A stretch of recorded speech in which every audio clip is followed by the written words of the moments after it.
Need a new TD bank account? Follow these easy steps to open one online in under a minute.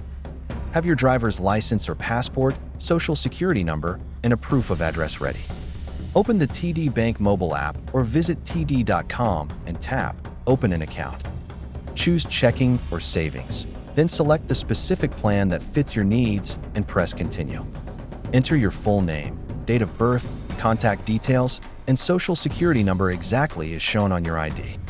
Take a photo of your ID and a quick selfie when prompted for instant identity verification. Add an initial deposit by linking a debit card or making an ACH transfer from another bank. Carefully review the terms, accept disclosures, and e-sign to submit your application.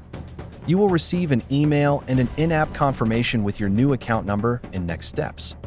Set up online banking, enable mobile alerts, and link direct deposit or bill pay if desired.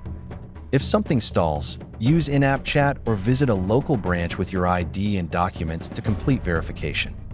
Checklist: ID, social security number, proof of address, and initial funding. Ready? Open your TD bank account now.